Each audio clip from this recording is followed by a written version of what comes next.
Right. So I will tell people, just like I tell entrepreneurs or people that want to become entrepreneurs, the first starting point is you and the stories that you're telling yourself.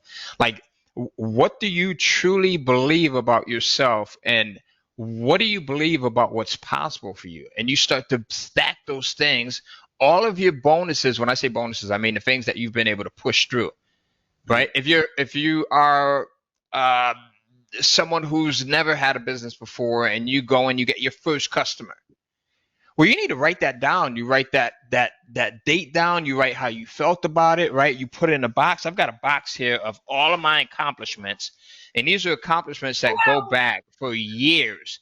Because what happens is, look, this is the first house that I bought for my mom, and I paid cash for this thing, right? Oh. So all of these, and this is my wife. Oh, this is actually me and my wife meeting Tony Robbins. I don't know if you guys can see that, Yeah. Yeah. right? This is Tony Robbins and his wife Sage. This is my wife and I getting married here, right? So all of these little things that I now have as reminders. This is us donating to St. Jude's, right? So we donate every single month. All of these little things that are reminders, and there's tons of them that's in this box, but I can go back to whenever my self-confidence starts to wane, which happens to everyone.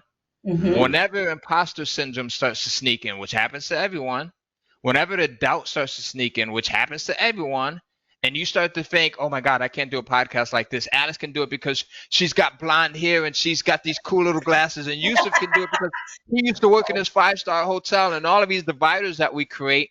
Then you can go back to your box and you can say, you know what?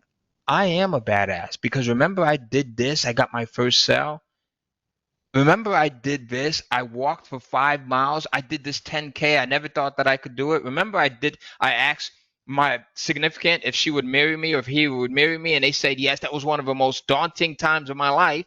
So our memory works to a point where it doesn't serve us as well as it should.